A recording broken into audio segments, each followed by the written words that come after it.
Hello, my name is Owen, and welcome to my review / discussion of House of Chains by Steven Erikson. This is the fourth book in the Malazan Book of the Fallen series. For those that know me, it's my favorite series of all time. I think they're great books, great literature, on par with some classics. That's how good this stuff is. I've been doing a reread of the main 10 books. Obviously, like I said, this is the fourth one, and I want to talk about it. I did my in-depth discussions about part 1 and part 2.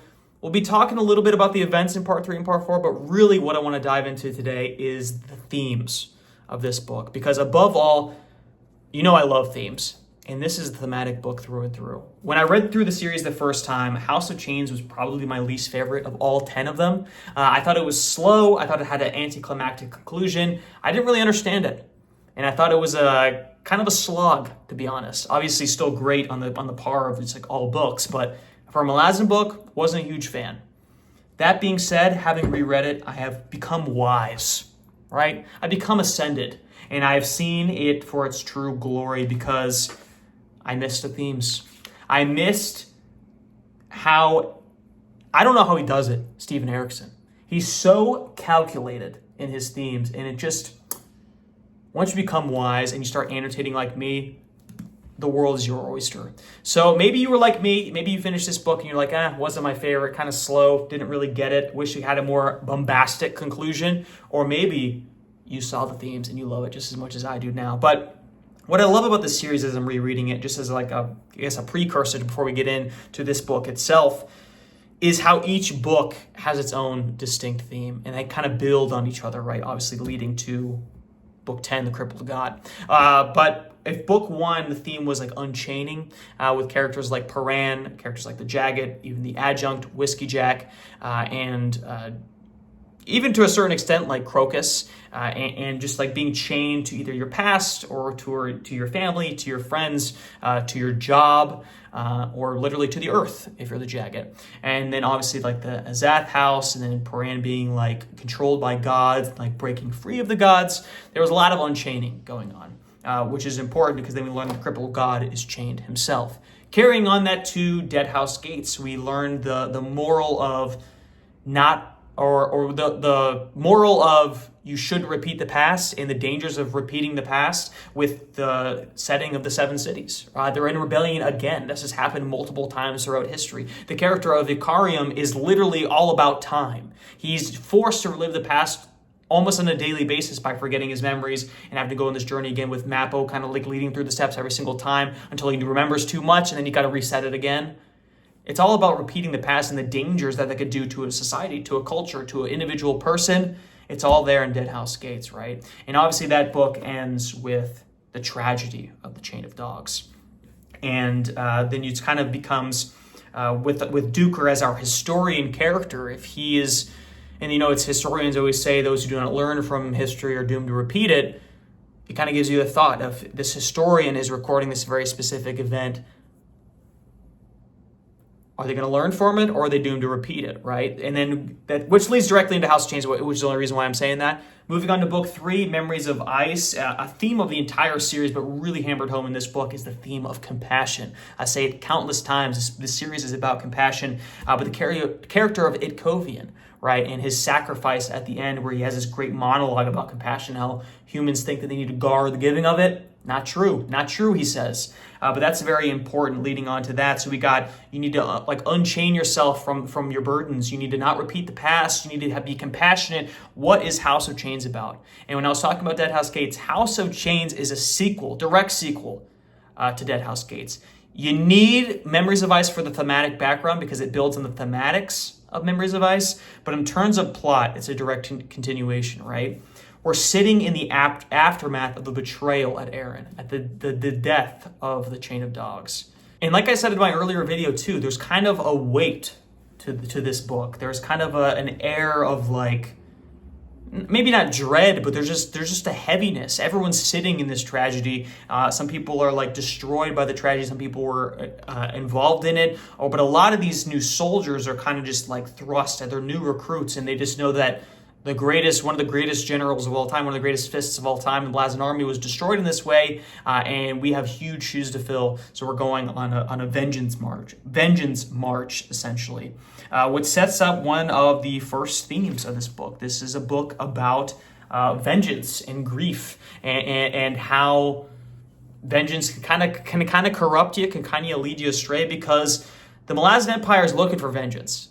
Don't get it twisted. The Empress sent Tevor to destroy that rebellion, to knock it into the dust, because that was a huge loss in Dead House Gates. And they're not the only ones looking for vengeance as well. Obviously, Carsa is a character who he kind of is just a violent person in general, but once he learns the betrayal of these seven faces in the rock, these crippled god-led plan of mass, he needs vengeance, and he gets his vengeance as well. And there's also a great sequence at the end where he goes back to the Whirlwind camp and he gets vengeance on all the people that he just hates, right? He kind of has an Arya Stark moment where he's like, I'm going to kill all of these people.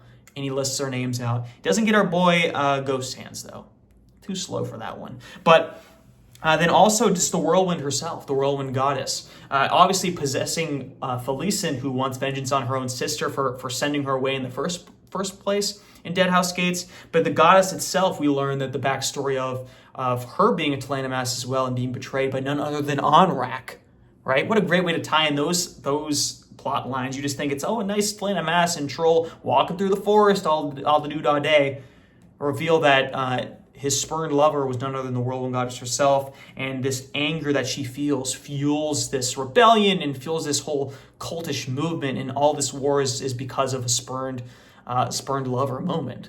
So this whole, it's just acts of anger, acts of vengeance, and how much death and destruction that negative energy has around them. A lot of these characters are carrying it, and this grief, and the weight of this grief, and how it affects them, because morale in the Malazan army is very, very low. They don't feel confident, and there's a lot of great moments where Fiddler has to basically increase the morale of the army through like the bone trick and other stuff like that, and just being his Fiddler self, because Fiddler is just one of the legends of this story.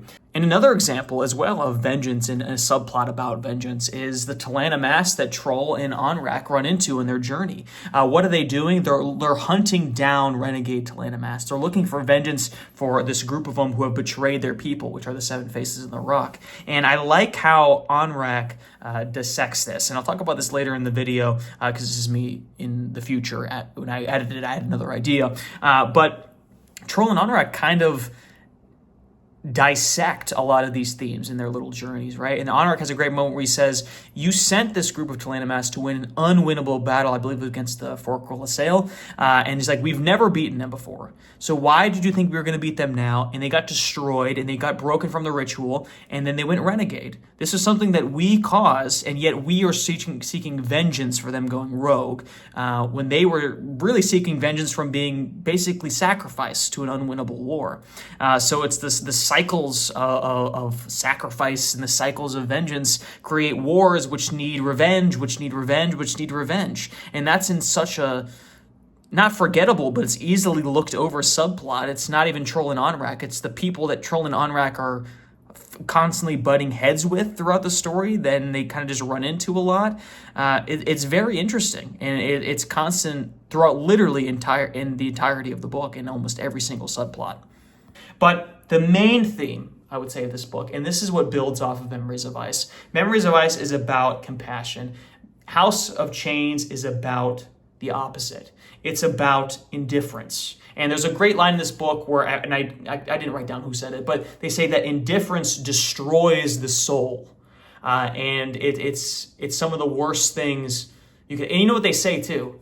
The opposite of love isn't hate, it's indifference, right? So it's all these characters that don't care about other people. They don't care about the lives. They don't care about the innocence. They just want their goal, and they'll go to no end to get it, right? This act of vengeance, right? This revenge. They don't care who gets destroyed or who gets in their way, because they're going to get what they want.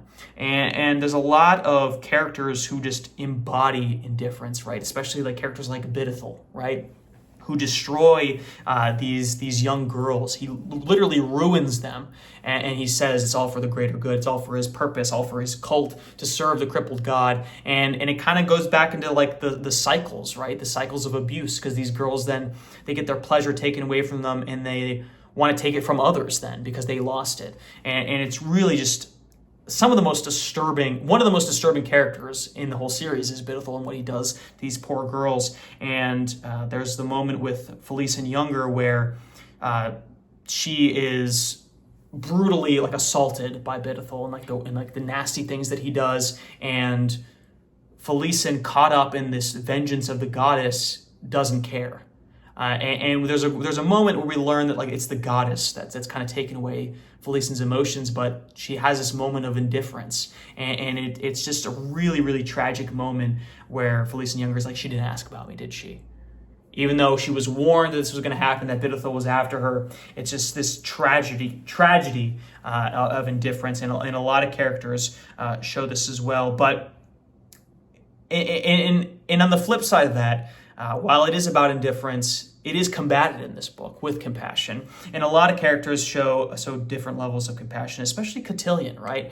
We learned in Deadhouse Gates that there was kind of a transaction between him and Absalar when the whole possession in Gardens of the Moon, right? She walked away from that with memories of Dancer's life and the skills of an assassin, but he walked away with a little bit more humanity than gods have shown in Malazan.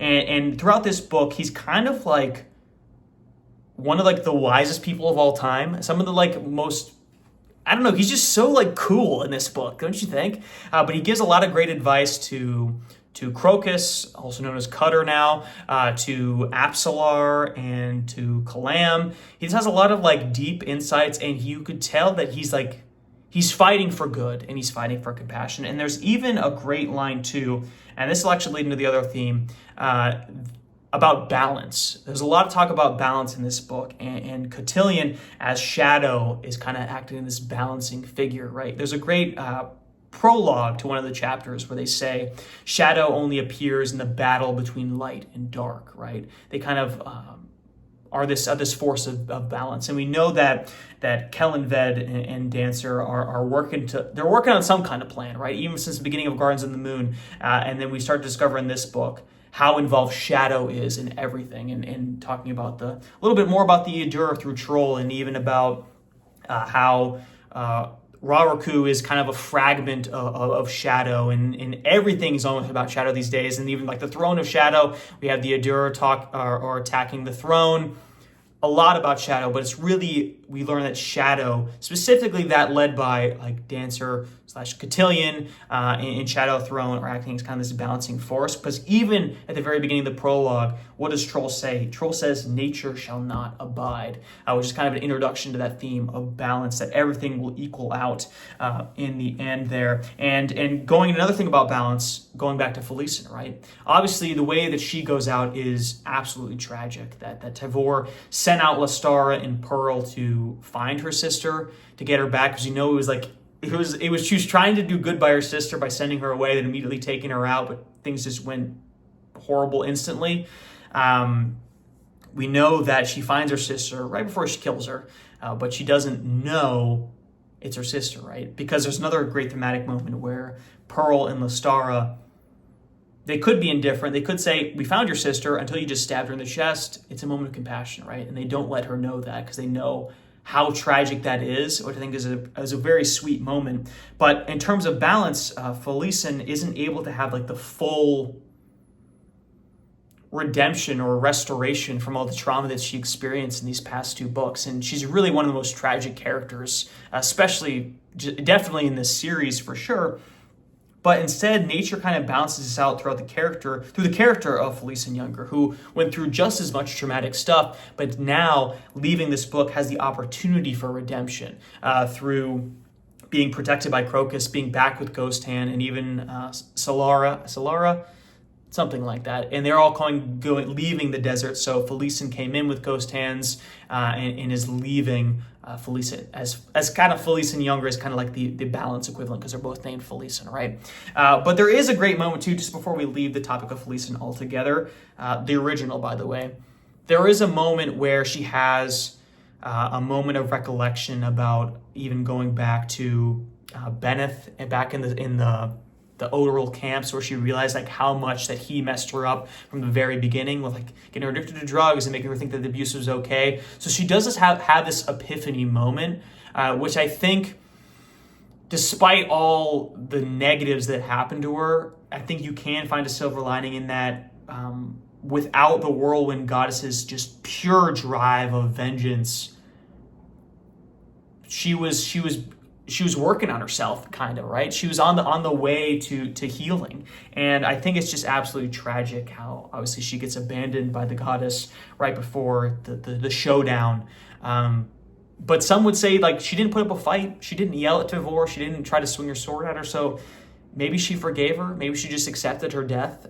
Maybe that would be like the most positive way that interaction could be interpreted. But it's really just a tragic thing overall. But balance, indifference, vengeance are three of the main themes that we're looking at here. And what did I say about part one, guys? I said Carsa Orlong. This book is all about Carsa Orlong. And why does he get a whole part? Why does he get a whole part? Because he's the thematic character, right? And Carsa is present in all of these themes, from vengeance to balance to indifference to compassion. Carsa has a play in all of them. And it just starts from the very beginning of his arc. His arc is perfectly balanced. He starts off as this bloodthirsty warmonger who only cares about himself and about glory, right? And then he learns, like, through all his hardships, he gets enslaved. He learns that his gods are fake, that have been manipulating his people, keeping his people down. And then he learns by the end the value of mercy, right? He has that speech at the end, so he learns the value of compassion, how indifference is not the way to go. And there's so many great moments with Carsa in this book, but it starts, it's like, I lead you, I'm your leader, I'm the best, who I hope I'm worthy of leading you. So even though he's still very cocky, he's still like, listen, I can beat anyone in a fight, he's humble in the sense that he wants to be a great person, right? He says, I hope I'm worthy of leading my people. And he works towards that. But I just think it's great that in the beginning we hate him and he's just doing nothing but dastardly acts, and he's annoying and he doesn't shut up about himself. To the end, he's acting at this weapon of balance by going back into the camp and killing Bidethel and killing all his foes one by one. It's just fantastic. And then that's also just like the theme of grief and the weight of grief. He literally carries the ghosts behind them, but instead of being like weighed down and destroyed by them, he takes it as like almost a badge of honor. And I think it's just, and I think I said this in part two of it, right? So both the Malazan army were carrying the ghosts of the chain of dogs, right? And then the Carsa was carrying the ghosts of his path, right? But because Carsa embraced it, it didn't weigh him down, whereas the army was being weighed down by the past, and they should have done what Carsa was doing all along. Obviously, going back to balance, we learned that kind of the ghosts weren't necessarily being pulled. They were kind of being, not by the army at least, because part of the reason why the ending is so climactic, and I guess we're straying from Carsa a little bit here, but part of the reason why the ending feels so anticlimactic is because there's no giant showdown, right? The ghosts kind of rise up, they destroy the army real fast, and that's the end of the battle, and the rebellion kind of just dissipates. But it's almost this, and I'm going to say Erikson, but Erikson as like, as a sense of like the wider like plot, to save the army, to save Tavor, to save all the soldiers and even the innocents in the camp of the rebellion from suffering from that vengeance and then repeating the cycles of war. The way that nature balances itself out from the tragedy of the chain of dogs is that the ghosts of the chain of dogs and the ghosts of the destroyed bridge burners come up and they destroy the dog slayers. So that's also nature's way of balancing things out there. So yeah, those are all the major themes that I encountered reading this book. I think it's interesting. And I think that there's a lot, and I could talk, there's so much in here, right? We barely even touched on Troll and Onrak, who really are just characters. I feel like they definitely play into the themes of like indifference versus compassion, right? Because these are two characters that care so deeply about each other and each other's feelings, which is kind of rare for characters in this world to be so empathetic, and especially Troll is such an empathetic character that even the Land Master like, yo, like you do not deserve this man. He is so precious. But obviously, like his backstory plays very heavily into Midnight Tides, and he's kind of beginning to tell that story. And there's a lot of also like weird sprinkles of hints at future things where he gets like a being like of like an ancient woman like comes forward and like cuts open his abdomen and then like leaves instantly. Like what is that about? That's something that plays out obviously in a later book, but it's really the theme building, the building upon previous themes and the adding of new ones in this book that really just carry it for me. Kind of put on the back as Carsa, as a thematic character. These themes of balance and giving nature balance, the dangers of vengeance, the weight of grief, and then also the dangers of indifference.